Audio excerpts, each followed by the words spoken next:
Hi, good evening all. Myself Abhishekta Das from Enrich HR Academy.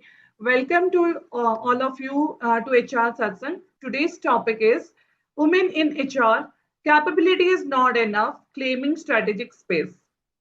So before we begin, let me briefly share what HR Satsang is all about. HR Satsang is a knowledge sharing and learning initiative by Enrich HCM Solutions Private Limited through its learning platform Enrich HR Academy, created to bring together HR professionals, leaders and aspiring HR practitioners on a common platform for meaningful learning and growth. The word satsang traditionally means a gathering for reflection, wisdom, and meaningful conversation. In the HR context, HR satsang represents a community where HR minds come together to exchange ideas, discuss real workplace challenges, and gain practical insights from experienced professionals and industry leaders. Through this session, participants get an opportunity to learn from experts, explore important HR and leadership topics, share experiences, and engage in thoughtful discussions that strengthen people management and organizational culture. The core behind HR Satsang is simple yet powerful. HR learning should not remain theoretical. It should be shared, discussed, and experienced collectively so that professionals grow with clarity, confidence, and purpose. Through HR Satsang, we aim to build a strong HR community that grows not only in knowledge but also in leadership and impact. So we in for this HR satsang we have some ground rules that is like uh, keep your mic on mute, jot down your questions and ask those questions during the question hour. Keep your mobile on silent mode so that you can focus the session until it gets completed. So now we will introduce our topic that is like as tomorrow is International Women's Day. Today's HR Satsang is dedicated to theme Women in HR. Capability is not enough, claiming strategic space. It invites us to reflect on how women in HR can move beyond capability and step confidently into strategic leadership roles. Women have always played a significant and impactful role in human resources. From managing people, processes to nurturing workplace culture, their contribution has been invaluable. However, when we look at strategic influence and key decision making roles in HR, the representation of women often seems to decline. This brings up an important question. Is it truly a lack of opportunity or is it also about positioning, visibility, and leadership presence? Today's HR Satsang invites us to reflect on this thought provoking topic, explore different perspectives, and understand how women in HR can move from operational excellence to stronger strategic influence. I look forward to engaging an insightful discussion with all of you. So now I will welcome our chief speaker, esteemed guest, Mrs. Lavanya ma'am. So before that, I would like to introduce her that Lavanya ma'am brings over 15 years of experience in human resources learning and development and people consulting with a strong focus on people development and purposeful career growth. She is the program director at Enrich HR Academy and also the co-founder and COO of Enrich HCM Solutions Private Limited. Through her work, she has mentored and trained many aspiring HR professionals and employees, helping them build career confidence and practical HR capabilities. She is also a co-author and storyteller, and her work reflects her belief that learning should lead to transformation and meaningful growth. We are delighted to have her with us today to share her valuable insights. Please join me in warmly welcoming Mrs. Lavanya ma'am to HR Satsang. Over to you, ma'am. That was a wonderful introduction for me, Abhishekta. Thank you so much Thank you, for ma'am. this.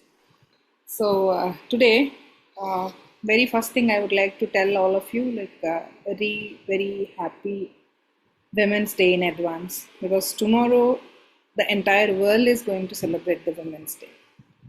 But here today, Ward from Enrich HR Academy, being the program director as well as the co-founder and CEO of Enrich HCM Solutions, I wanted to share some strategic insights or maybe some invaluable insights for the people who want to advance in their HR careers. So that's why this topic was chosen, and especially we are conducting this particular session. So let's get into the session. So here comes capability is not enough, claiming strategic space. Most of the times, many of the people, even if it is a women or maybe men, everybody is having the capability, but strategic, getting into the strategic space, capability only is not enough. That's what the main point here is. That's what we took as the major topic for today's session. Right? So let us get into the session. So many of the women, because today the workforce contains more than 30%, more than 60%, and sometimes more than 70% also in many of the organizations occupying different roles, where HR is also contributing equally from their end. But as we see, many of the teams who are having bigger HR teams and all, there we can see very few members are there in the strategic roles and very bigger number are there in the execution roles. Why so? What can be the reasons and how to prepare for the next level and what needs to be focused on and all the things? That is what we are going to discuss on this. Right. So here we can see that women are present in HR, as I already told you. We all know some of you are already there in HR line. So, but are they present equally in the number when we see in the strategic areas? When we go to the higher hierarchical positions, we see very less number of women leaders in HR roles. Why so? That's what the major question today. Celebrating Women's Day is a kind of celebration, of course. Celebrations keep on happening throughout the life for something or the other. But why we have to celebrate, how we can celebrate? Or maybe when we are speaking about the women empowerment, especially on behalf of this Women's Day specials and all, then what kind of women empowerment should we have? What is exactly the empowerment is? That's what we have to deeply contemplate. Then only we can understand exactly what we need to do and when exact, what you can say, the celebration can be called it. So the invisible strategic gap we always have been observed in the organizations. Why this gap? Why this happens? Let us see, there is a woman, there is a HR who is known to me. She is having more than 12 years of experience. Her name is Shruti. She handles all the kinds of operational aspects of HR, like she handles like payroll, complaints, grievance, the recruitment cycles, the management as well. The attendance management, then the PMS, what not, everything she'll be handles. Whenever she used to solve the crisis also. That means whenever there is a problem, whenever there is a grievance, whenever there is a discussion, whenever there is a task to be completed, whenever there is a push to happen, everywhere she used to be called. But whenever the strategic meetings happened, she was not found in those meetings. I felt something different as well as interesting also in this particular point.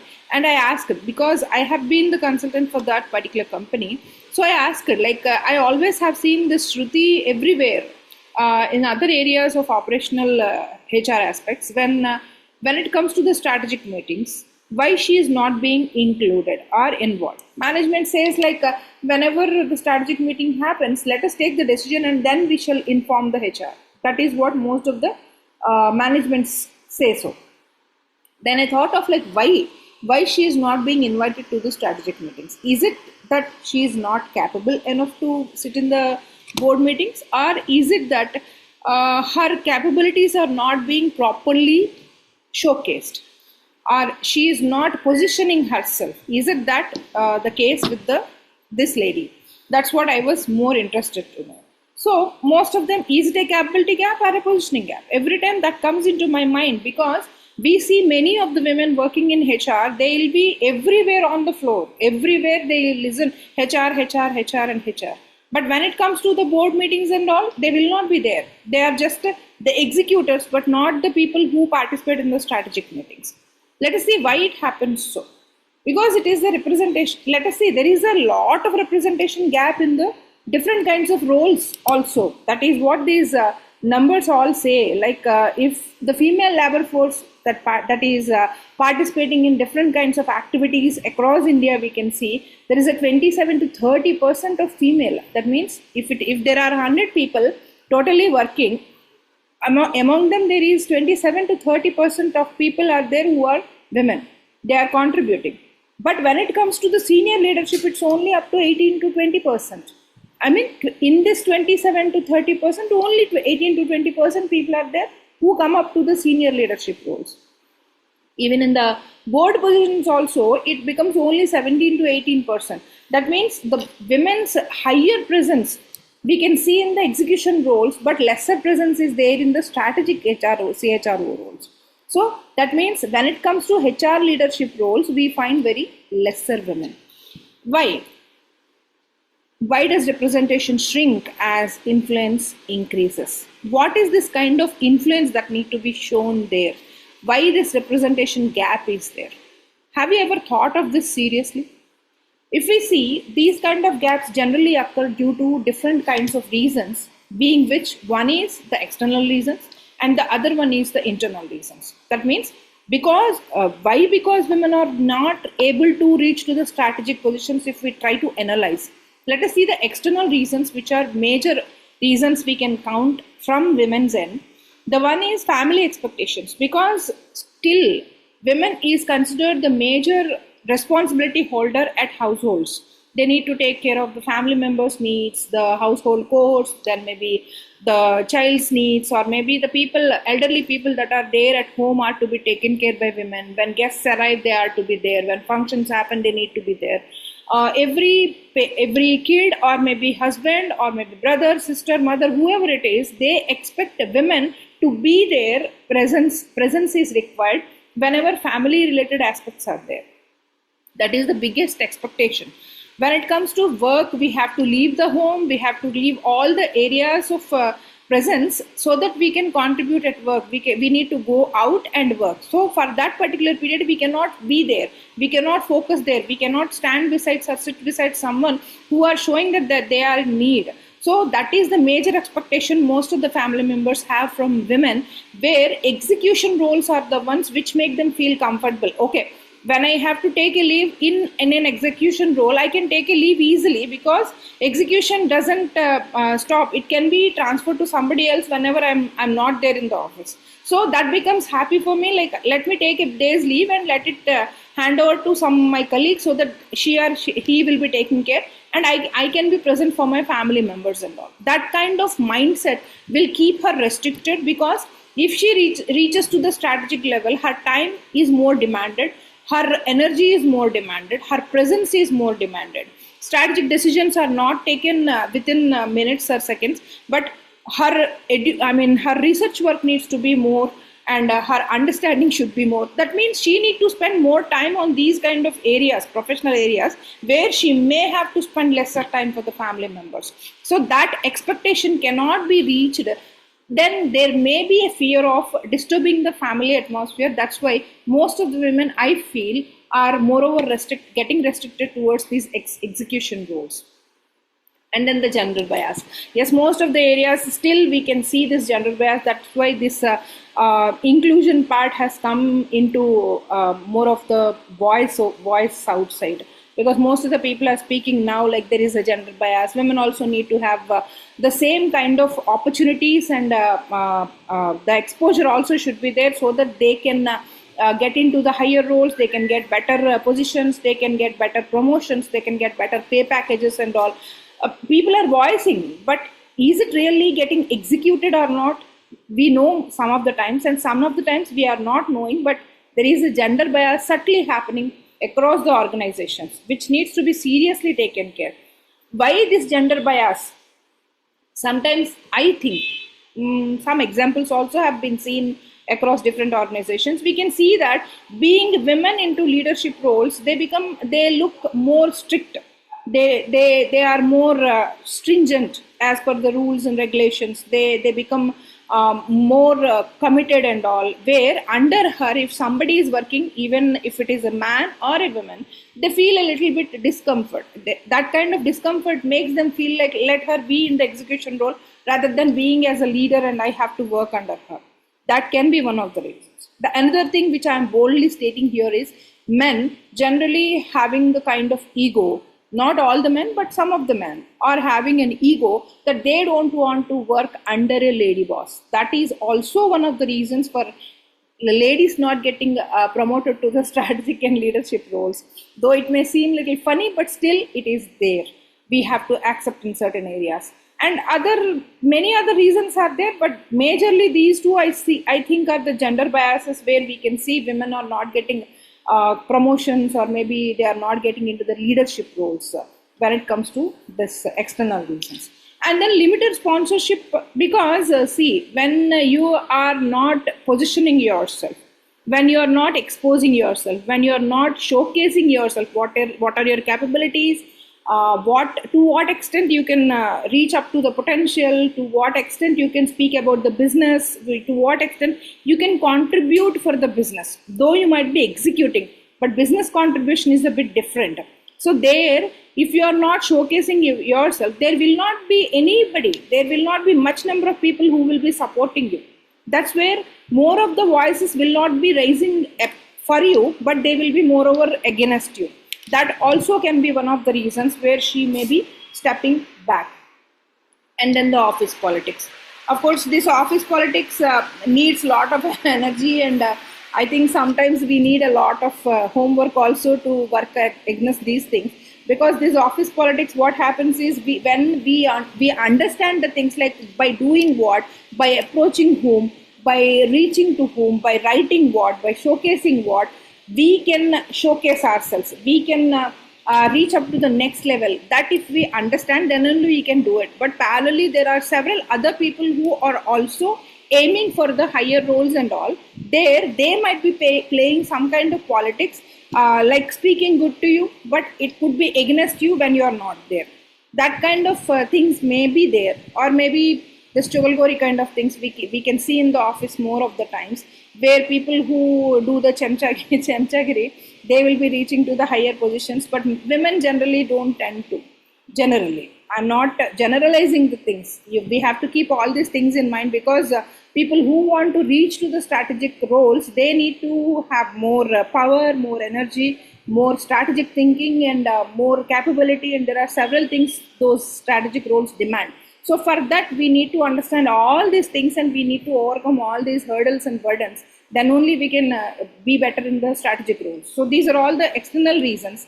When we see the internal reasons, the execution comfort. Of course, when you speak about the strategy is always the long-term result that we expect from the strategy. So for that, we need to understand the business. We need to think on all the different 360 degrees angle of that particular situation. We need to understand the market. We need to understand the product demand, or maybe the service demand, where to reach, what not to reach, which region to be there, which not to be, what skills work, what don't work, what kind of productivity is required, how the productivity is rising or maybe dropping down. All these things are to be properly researched, and the graphic representations, or maybe pie charts, and all those things are to be prepared to understand how the graph is currently going about the productivity part, and how the market is happening. And then you have to propose a particular strategy which should be executed, which is going to give the result after some time. It is a long term,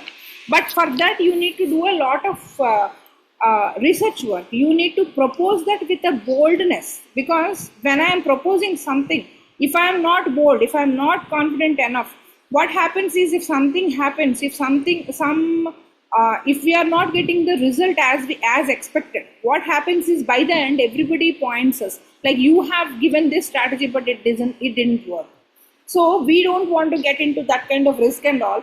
So people who don't want to get into that kind of risk and all, they feel more comfortable in this execution part because that is very much comfortable. We know particularly what we need to do, what is the expected result, how it went, what are the process steps and all. Everything is clearly understood. So that's where execution is very much comfortable when it compared to the strategic part. Sorry. Then this validation dependency is always there because whenever we do the work, when it is an execution work, when we do the work, then we look out for the higher authority, whoever it is, team lead or maybe the department head or somebody will be there up to whom we will be looking, like have I done this right or not. So this validation always keeps you undermined. What happens is you will be looking for the validation and you will not have self-confidence. You will not have the courage to speak that yes, whatever I did, it is right and let it go ahead. We cannot claim that kind of things. That is the one more internal reason where you will become dependent and it restricts you to reach up to the next level. And then business language hesitation is also there, as I already mentioned earlier. The graph, how it goes, the productivity graph or maybe the demand in the market, the upcoming predictions in the market, or maybe the current profitability and the loss, what is happening in the organization, how the money flow is happening, what are the finances, how the investors are making investments in the organization, what kind of profitability we are experiencing here, how the expansion plans are there, what kind of new products and services that we are going to introduce, how the regional expansion is going to happen. These kind of strategic things always need this business language. We need to speak about certain terminology with particular measures and all, where if we don't do the right kind of execution or maybe right kind of representation, then it is not going to help the management understand what you are saying there.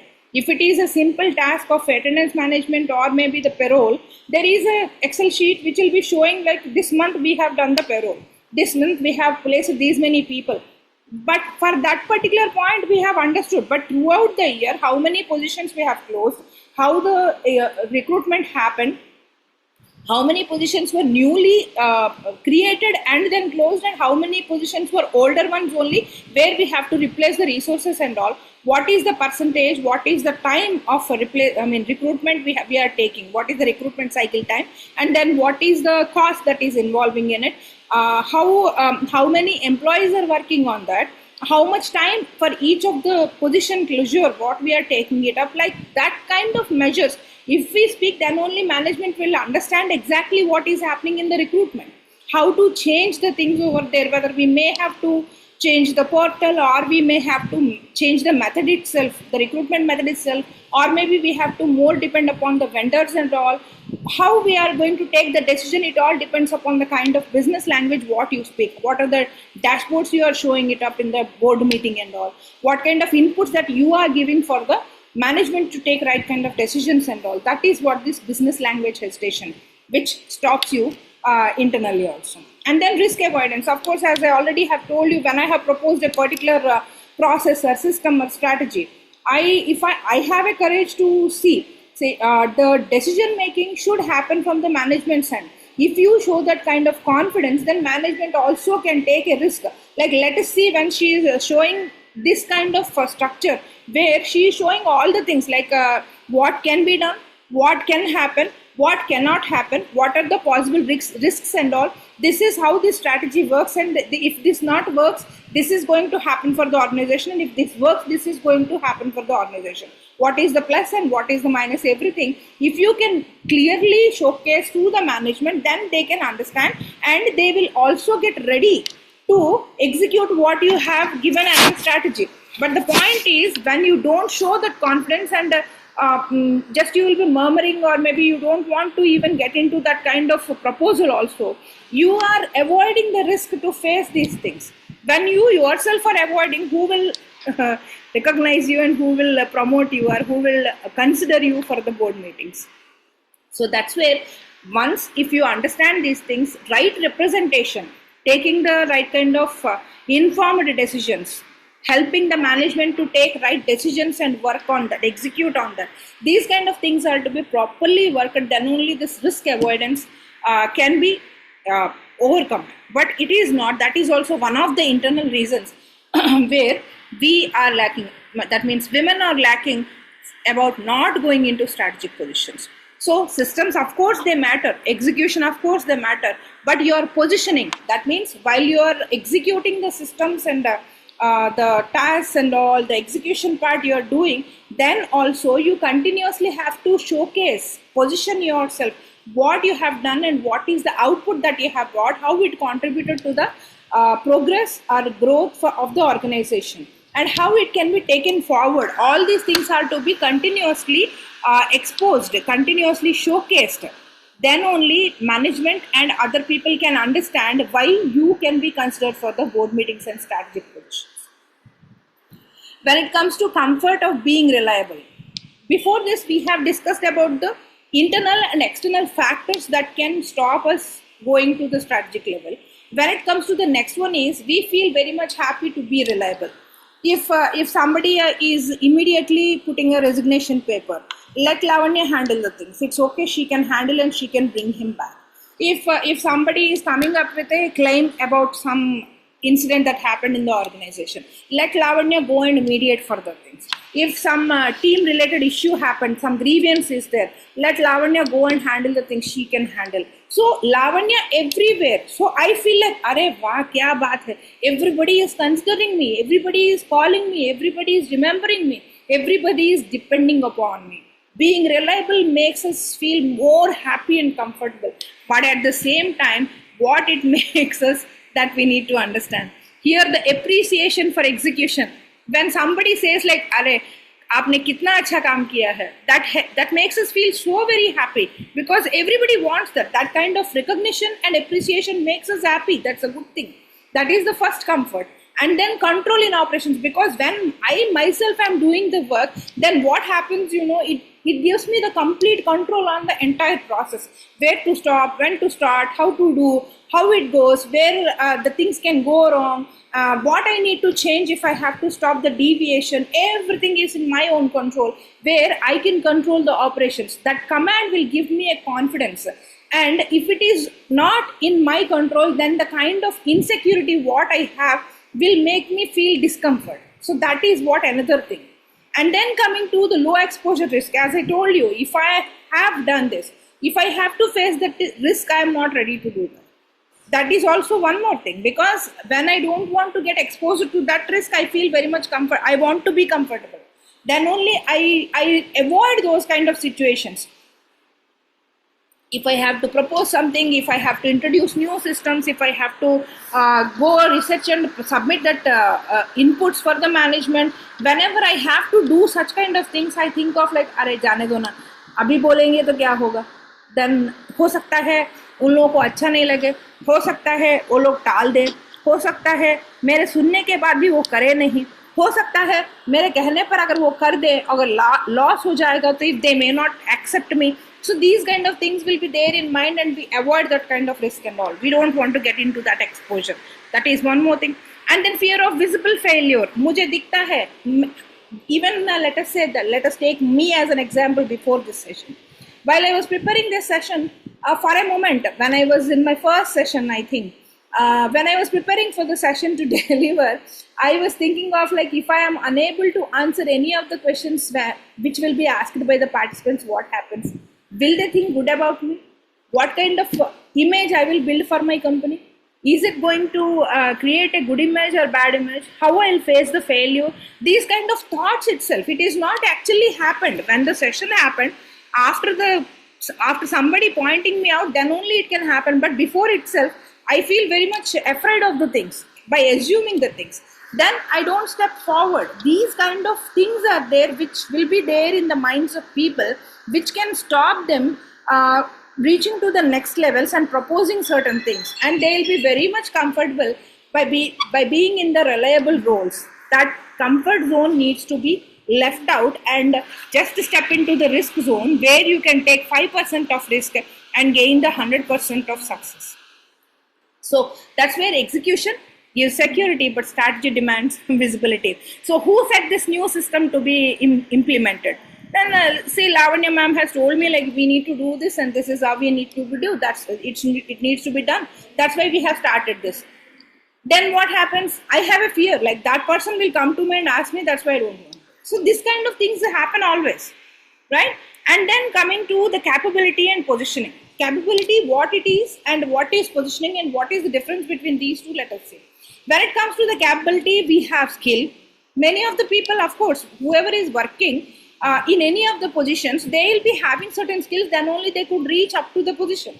And then it is the knowledge for that particular position to complete the tasks or take up the responsibilities and continue the processes and systems. And then the hard work, of course, whatever the goals and that were being given to us, objectives that were given to us, all according to the JD, whatever occurs, we will be always struggling or maybe striving to complete those and reach up to the management's expectation. That kind of hard work most of the people have. And then the loyalty, of course, women mostly show this kind of loyalty because when it is a comfort zone, I don't want to change this company if I'm good here for 2 to 3 months or maybe for 6 months, for 1 year. If I feel like, yes, morning I'll be coming to the office, I'll be working whatever has been assigned to me, I'm very much happy to communicate with my team or maybe my higher authority and all, I'm good. Then there is no security issues, there is no other kind of fears, there is no lack of empathy, everything is good. Then I feel loyal for this company and I want to continue for the same company even if I don't get the pay hike or maybe I don't get the promotion. Though there might be a little bit of discomfort or maybe dissatisfaction, but still what I think is it's okay. When the company is paying good and when things are all in my control, let me be in here itself. That kind of things will make us feel loyal also. But at the same time, when it comes to the positioning part, we need to think how to position. What makes you position yourself to the world? First of all, you need to influence. What is this kind of influence? When somebody is taking a decision, you are the one who is influencing their decision. Even in the recruitment role also you can see the influence, and even in the board meeting room also you can show the influence. That kind of influence, if you start right from the beginning of your career till the end, then only that influence will increase. People will start listening to you, people will start considering you, people will start inviting you to the meetings. Simple example I can say, like if you are a recruiter or maybe if you are a HR manager or somebody who's taking care of a certain task, there the influence is, execution is simply completing the task, but influencing is while completing the task also we shall see like what is that one thing we can change to make this task get completed within lesser time, how better it can be done to improve its quality, what new systems that can be involved to complete a particular task, or maybe what is that I can do to reduce the cost of the things, and I need to propose that to my higher official. That could be the team lead or maybe the CHRO to whom I am reporting. If I can show this, like, sir, earlier we used to do this particular process like this, but I have seen that this kind of new systems are also there which can be taken support of, so that we can reduce the time as well as cost also for this particular process to get completed. So why can't we try this? Maybe first time or second time they may not immediately accept your proposal being you are a junior. But over a period of time, when you start doing these things, you start implementing these things from your end, though they may seem hard, they may seem a little bit time taking and all to start to implement. But still, if you start doing that and showcase that result, then they start believing in you and then they start listening to you. Then they will ask you, like, Lavanya, please let me know your opinion on this. That kind of influential position you need to reach. That is what it is. And the decision power. Of course, there is a decision power related to each and every role everywhere. But it is limited to that particular role. In that also, whether to go with this or not, whether to do this or not, whether to stop this or not, whether to relate to this or not, everywhere there is a decision dilemma always. This decision dilemma is such a thing which makes people feel confused, less confident, and they cannot move ahead. This is what makes them feel very much uncomfortable. There you need to increase your decision making power. Even you need to give the power to the decision makers also with your inputs. Both the things should be done parallelly, then only the positioning will happen. And then the boardroom presence. When you show the above two, when you have all the capability, as well as when you also start influencing in decision influencing and all, then your presence in the boardroom will also improve, increase. Why so? Because if you yourself don't believe that I can be one of the persons in the boardroom who can sit there while the discussions happen, boardroom discussions happen, while the panel, all the panel members will be sitting, boardroom members, and then we'll be taking the critical strategic decisions of the organization to run for the next 1 year, next 5 years, how it goes, what are the numbers, what are the measures, what are the metrics, what is the investment. We need to speak in numbers. For that, first of all, we need to mentally and physically also we need to get prepared for the things.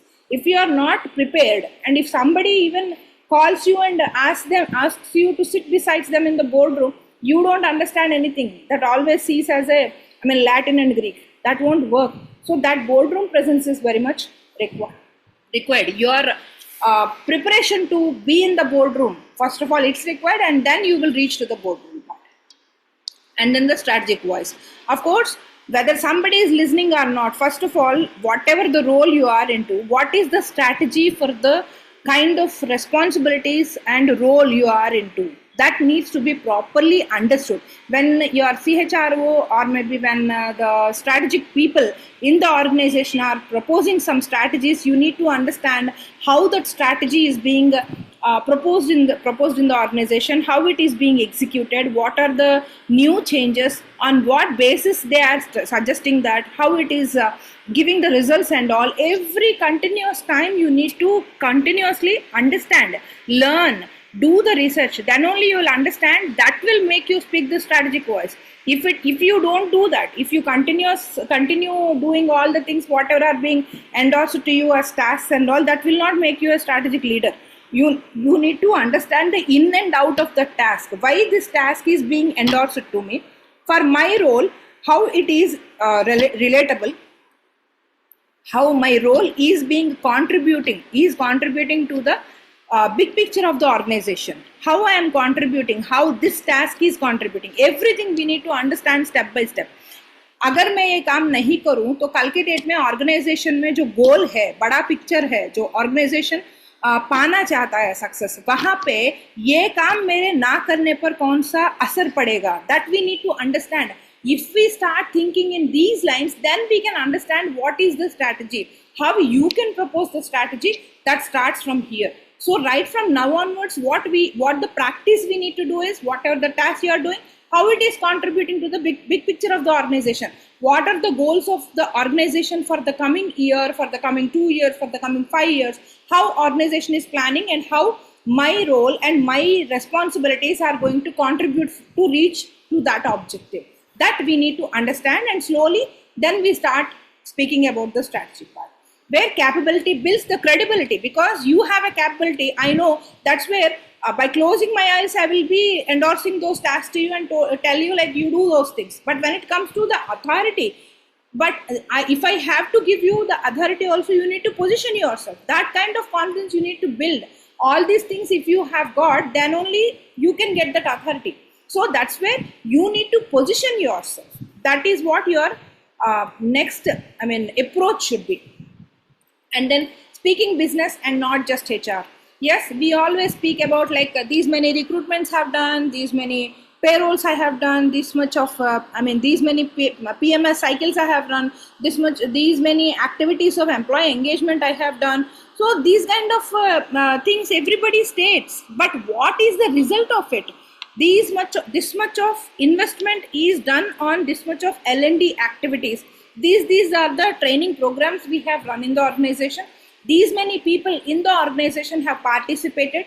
Earlier, before those trainings and all, this was the productivity part, and post training, this is how the behavior change or maybe the productivity change, and it impacted the profitability of the organization this percentage.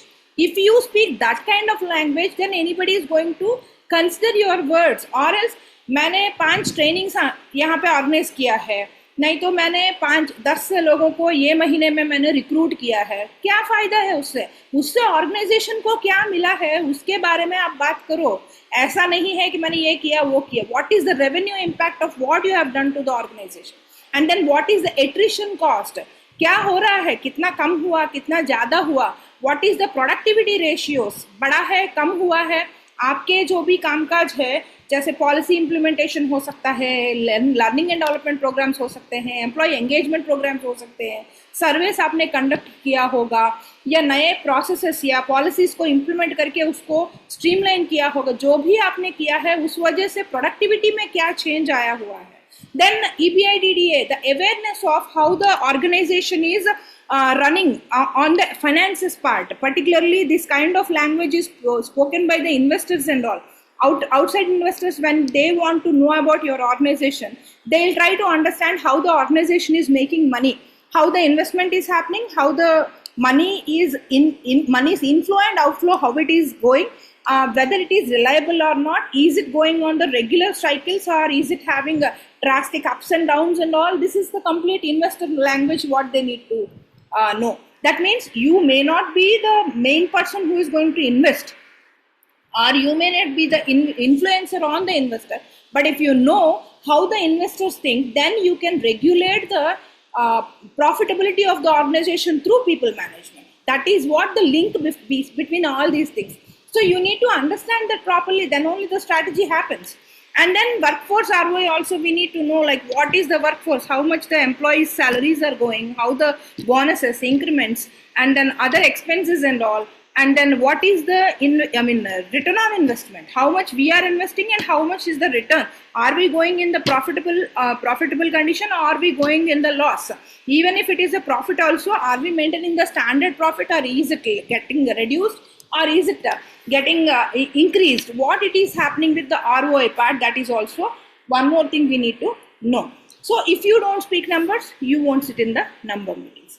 And then emotional anchor to decision influencer, that is what you need to be. So empathy, everybody accepts we need to have the empathy, but at the same time structured recommendations, like if you want to reach up to this position, some of the employees have come to you and they have come up with the point like, I am not getting a promotion from past 3 years and I have been contributing like this. Then you need to show them the career path, like if your performance from the past 3 years have been like this. If you want to reach up to the next level, this is how you need to represent yourself. This is how the productivity should happen from your end. This is what the performance that organization is expecting from you. So you follow these steps, achieve these objectives, and then come to me. Then we shall see why you are not getting the promotion. So you need to follow. You need to be the influencer on those people. You need to come up with right structured recommendations for the people. It is not only about the workforce. When it comes to the management also, this is how we need to speak. Like what are the different steps we need to take to implement a particular policy or maybe the process, whatever it is, to bring the expected result. That's what here the structured recommendations mean.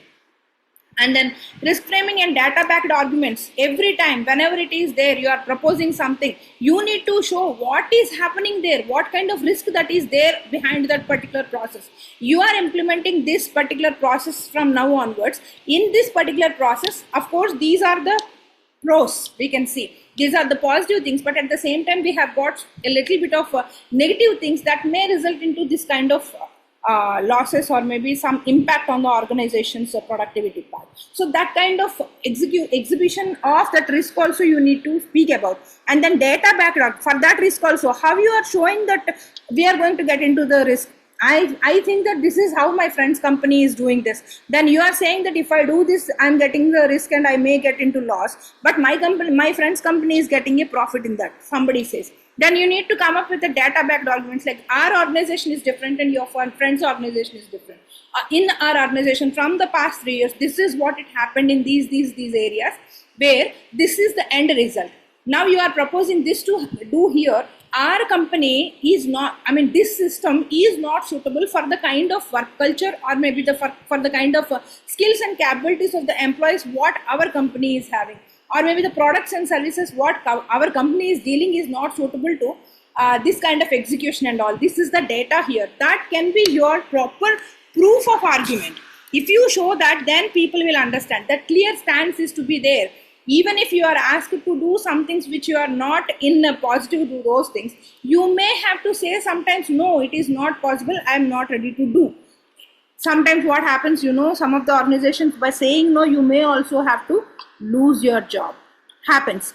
So in the fear of losing the job, if you keep on saying yes to everybody's proposals and whatever they say to you, you will not grow. Rather than that, your growth will be depleted. It will not grow upwards. It will be going downwards. You cannot be confident. You cannot grow. You cannot get any promotion. Every time everybody will be taken, you will be taken as granted.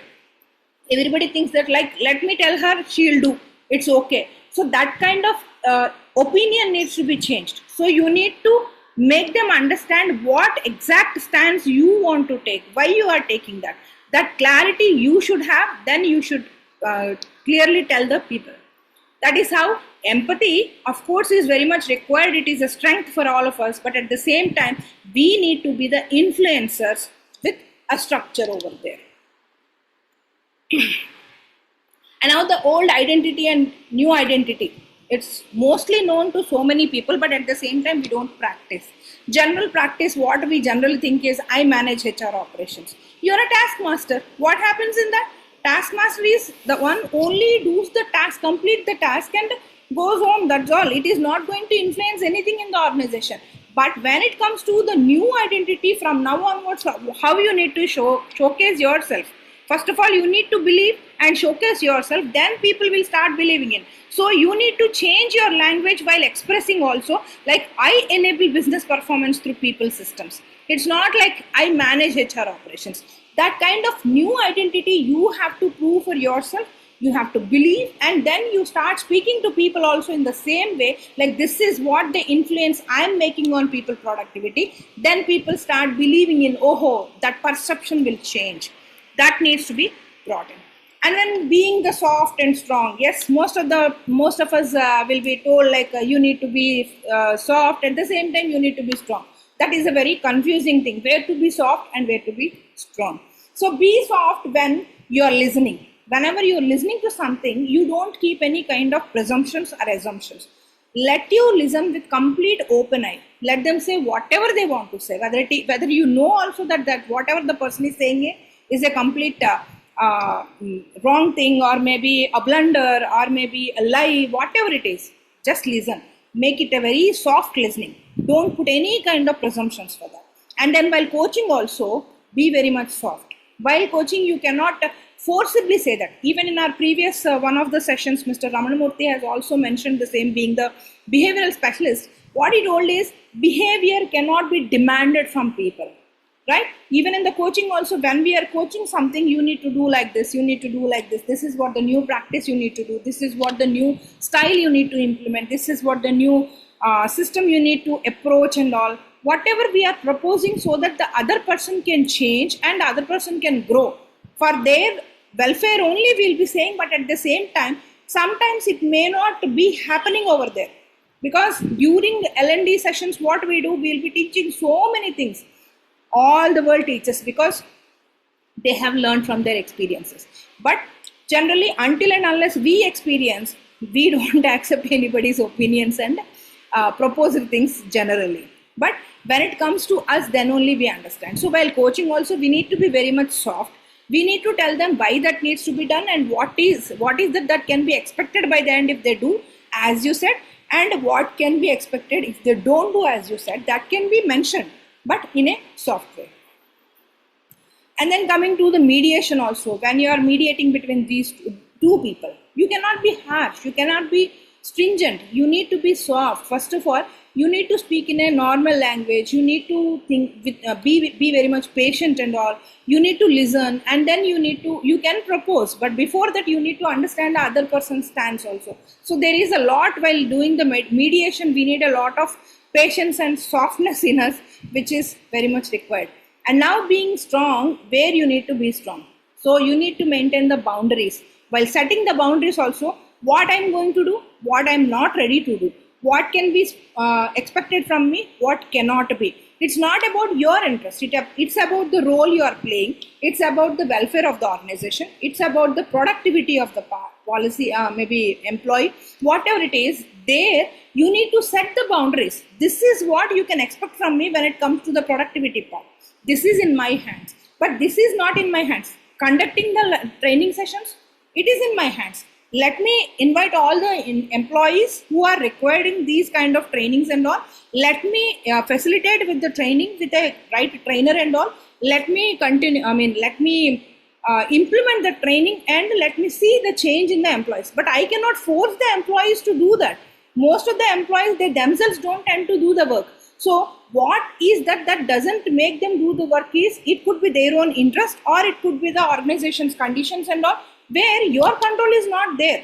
So what is your boundary? You can expect me conducting the learning and development sessions with an effective way, in an effective way, but you cannot demand me for more productivity just because conducting the sessions. There is a lot much after the sessions also that happens. So that boundary needs to be set. What you can ask, what you cannot, what you can expect, what you cannot, what you tell me, what you know, what you don't tell me. So there are several things, but strong is not harsh. That also need to be understood. Even when the policy enforcement is also happening, when it comes to the office timings, or maybe the leaves, or maybe the discipline part, or maybe whatever it is, the policies when we are enforcing, there also we need to be strong. We cannot be biased, or we cannot take different stands for different people. It should be the same across the organization, where the policy enforcement while you are doing, you need to be very much strong. And the negotiation part also, we know the limitations up to which we can go in the negotiation part. So we cannot go beyond that, because it is not the money or anything that we are taking out from our pocket. It is for the organization, from the organization's end, we are representing the organization. There also we need to have a clarity on up to which extent we need to go and where you need to stop. There also you need to be very much strong. We cannot think like, अरे candidate बहुत अच्छा है, चलो 10 लाख ज़्यादा दे देते हैं. ज़्यादा नहीं दे सकते, क्योंकि ऑर्गेनाइजेशंस का बजट्स रहते हैं, उसी हिसाब से आपको नेगोशिएट करना है. कैंडिडेट कितना भी अच्छा हो तो उसमें आपको सोचना पड़ता है. Then data driven decisions, while taking the data driven decisions also, our gut will be saying something and the data will be saying something. You cannot take decisions on the gut building decisions, but it is to be taken on the base of data driven decisions, because it is a proven thing.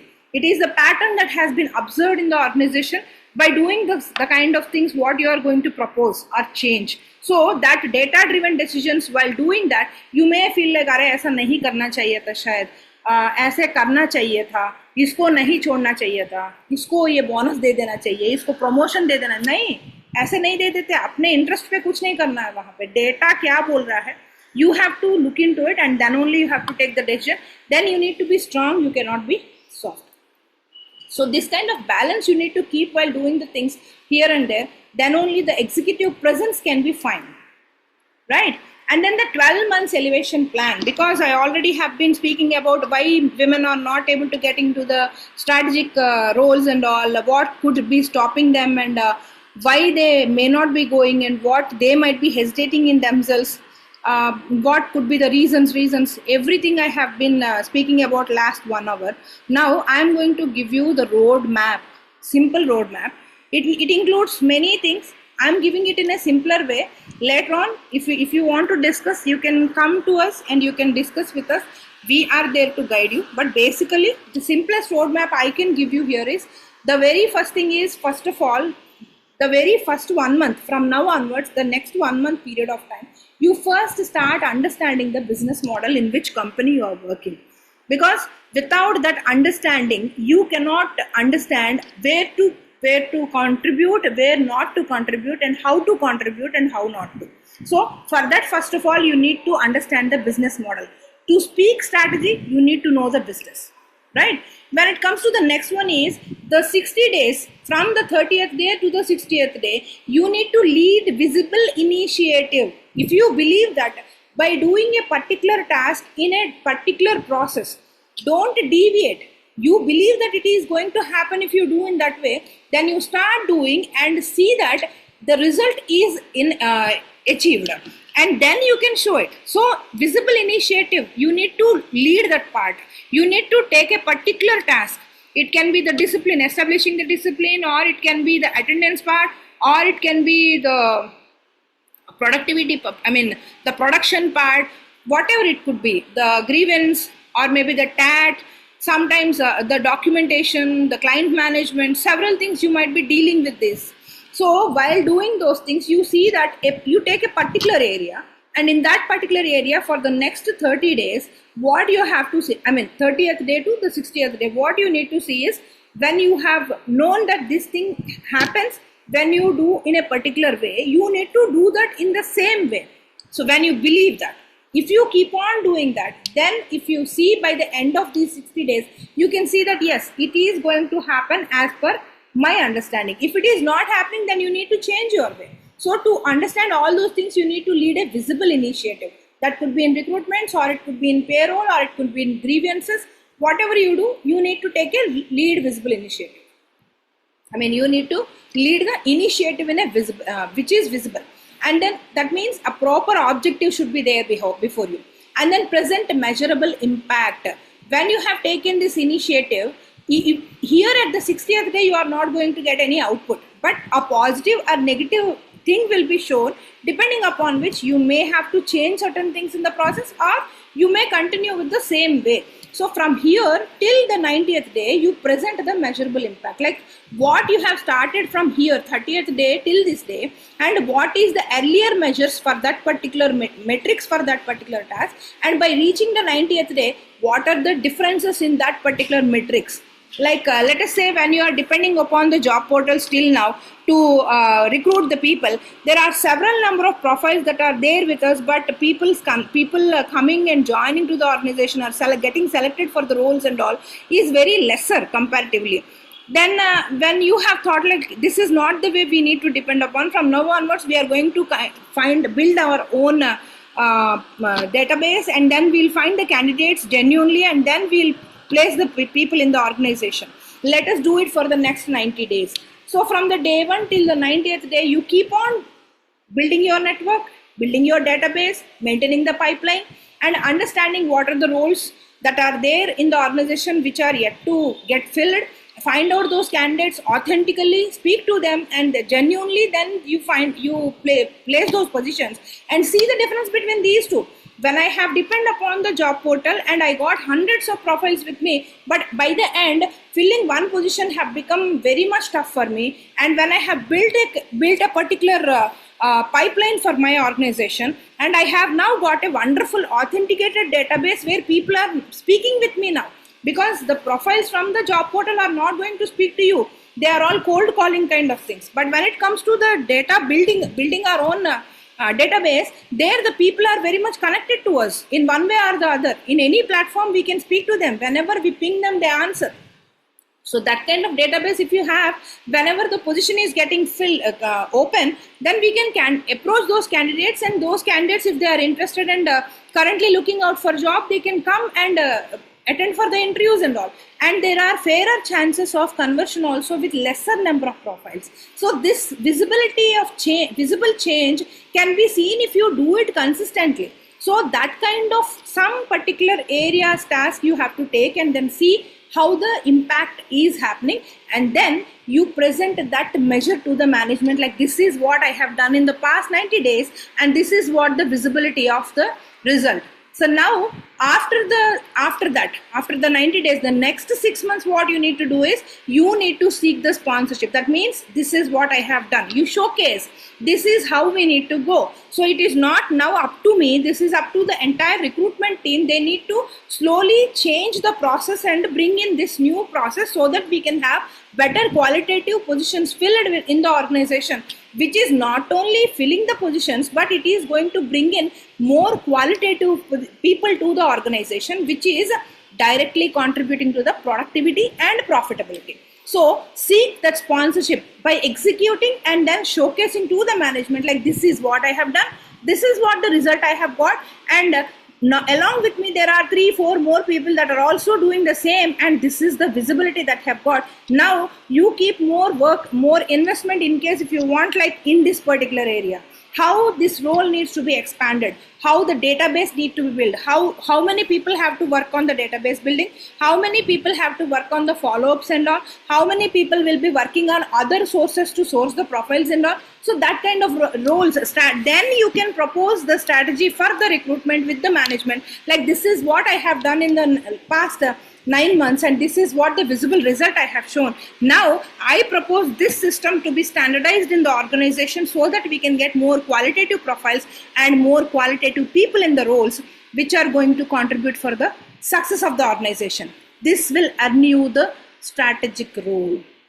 So the strategic roles cannot be just claimed, but they are to be, cannot be just given to you by inviting you, but they are to be claimed by your end by doing all these things. So it is not exactly what I have told you.